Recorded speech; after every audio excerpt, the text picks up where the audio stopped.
Welcome to the 5th day of our English. In this video, we'll be looking at basic sentence structure, subject, verb, object, agreement. Firstly, let's look at what a sentence is. It is a group of words that gives a complete idea. For an example, I eat grapes. It tells who does something, which is I in this context, and what they do. Here it is eating grapes. There are three main parts when it comes to a basic sentence. It has to have at least a subject, a verb, and an object. A subject is the person or thing that does the action. Examples: I, she, they, the dog. The verb is the action or state, like eat, play, read, and lie. Object is the person or thing that receives the action. Some examples can be rice, piano, books, children, and even Tom and Susan. As the person who receives the action can be an object. Subject plus verb plus the object.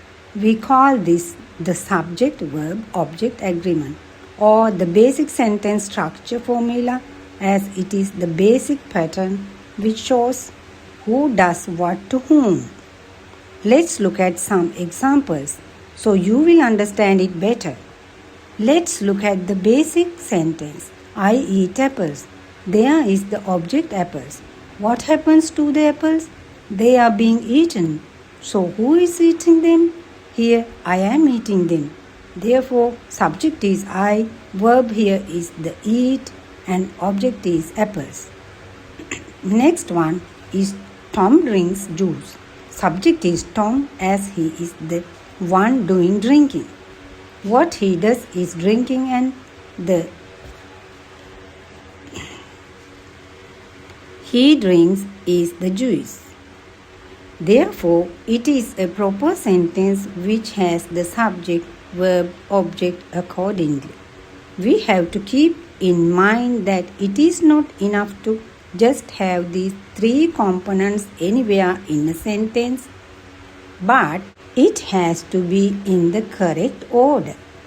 A subject always comes before the verb in a basic sentence, and the object comes after the verb. This order is very important. We can't say eat I apples. We can't say apples eat I. We can't say apples I eat. One just stop there. Then the sentence won't be complete. That is why it is important to follow the subject verb object agreement. Next in this table is Susan likes Tom.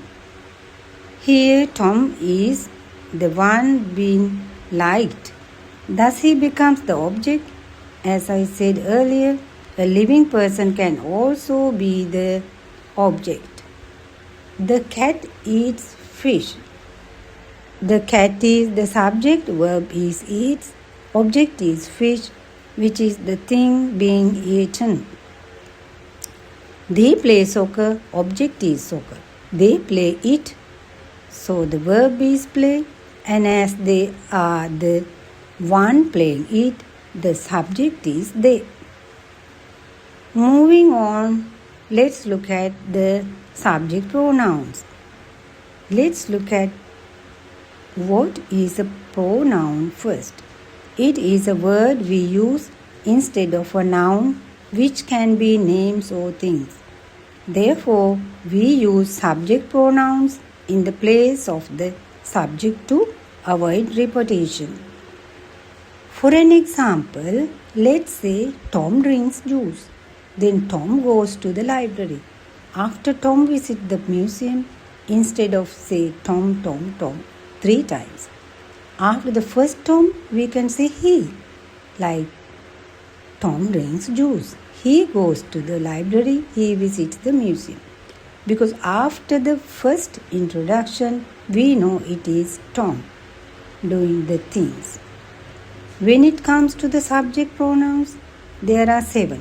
I, you, we, they, and he, she, it.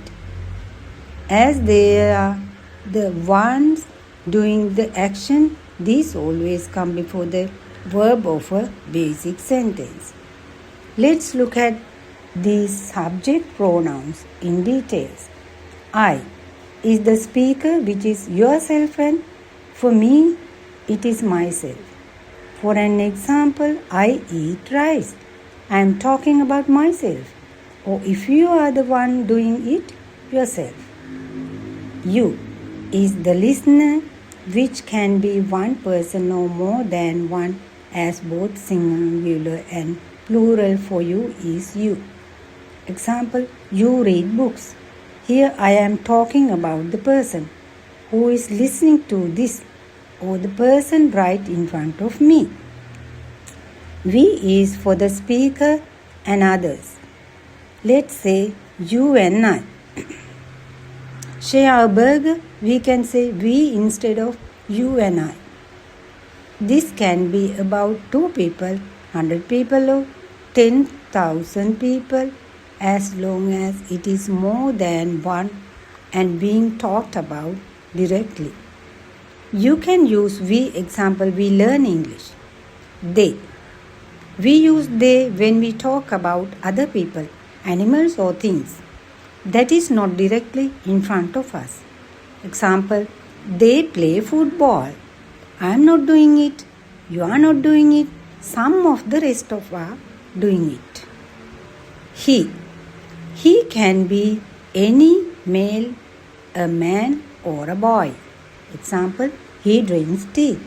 We use she when talking about a female, a woman or a girl, or even a female baby.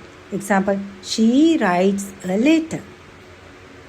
Then we go to the word it. We use it when describing a thing, an object or an animal. Example, it barks loudly.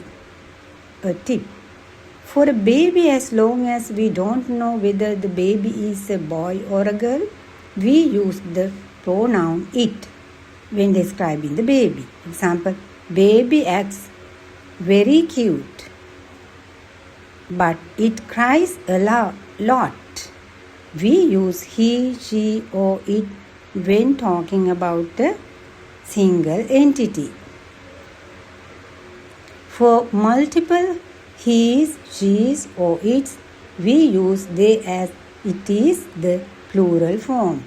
When it comes to basic sentence, there are few rules we need to follow. After every complete sentence, we must put a full stop to show that it ends there.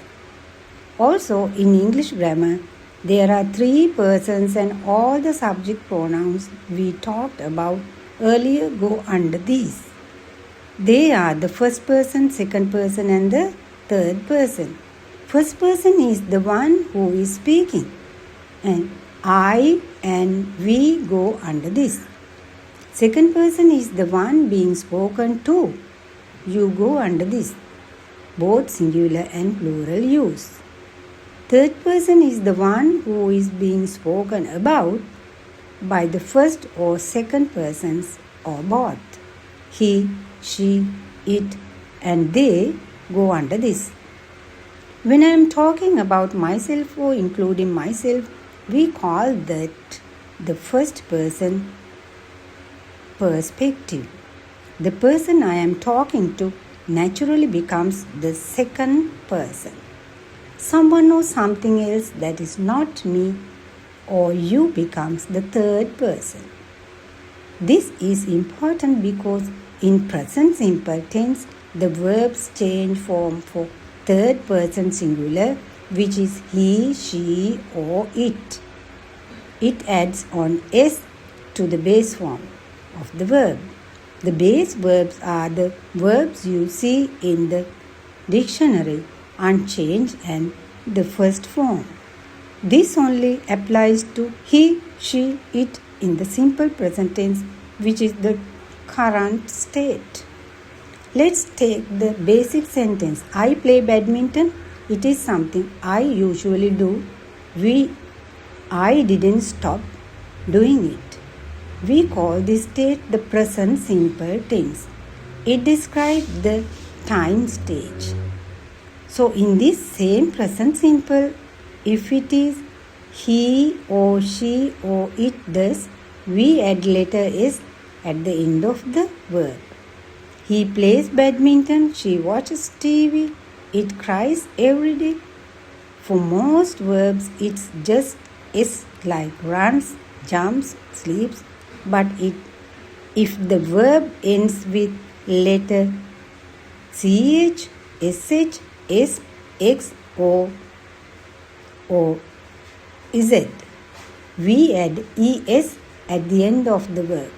Examples: watch becomes watches, wash becomes washes, miss misses, fix fixes, go goes, buzz buzzes. And if the verb ends with a consonant, remember the consonant 21 from the alphabet, one of these letters and the letter Y is after that consonant. In other words, the last letter of the verb is letter Y and before the Y is a consonant. Then we remove that Y and add letters I, E, S to the rest of the verb. Example: verb study, the last two letters are D and Y. Letter D is not a vowel but a consonant and there's Y at the end. So we lost the Y and joined the rest with IES. So the study becomes studies. Similarly, cry becomes cries. And if it is a vowel before the Y, then we can just add S. No need to lock anything out. Examples: play is a vowel and play ends with letter Y. So we just add S. Play becomes plays. Similarly, say becomes says. Word order. Like I said earlier, a word order in a sentence is very important. Subject must come first, then the verb, and lastly the object. Eat I rice is wrong. It is I eat rice is the correct sentence. Same with likes she coffee or football they play. They don't give a clear idea. They ought to be she likes coffee and they play football. Subject verb object agreement is a must. Every complete sentence must have a verb. The object is optional. Example: she sleeps. Sentence can grow longer by adding adjectives, adverbs or prepositional phrases. But the subject verb object agreement must be there. Example: I eat rice. I eat rice in the morning. I eat hot jasmine rice in the morning. You see, I eat rice. Those three words are there in all three sentences and they are in the correct order. Let us look at some sample sentences. I play music. It is grammatically correct. Subject verb object agreement is there. Same with we sing choir and they like movies. Next one. Tom goes to the beach is the basic sentence and we describe it further by giving more information like every weekend. Similarly, she likes to eat out is the basic sentence and we elaborate it by adding on Friday nights with the colleagues part. Last one is a bit different from the rest. There are two sentences joining in to make that sentence. Can you guess what they are? Sentence 1 is baby is cute. Sentence 2 is baby cries very loud. Second sentence here add more information to the first one. Also, in the second sentence, we use the pronoun it instead of the baby, as we know it describes the baby. We'll be talking about joining sentences in details in future. Don't think too much into it now. I just wanted to show you some possible paths with the things you are learned today. Lastly, there are some practice tasks in the slides you can do as homework. I'll give the correct answers in the next video. Nothing to worry, it is very easy. All the answers are there within the brackets and all you need to do is match it with the correct blank space. Wonderful! This wraps up today's lesson. See you next time. Thank you for watching.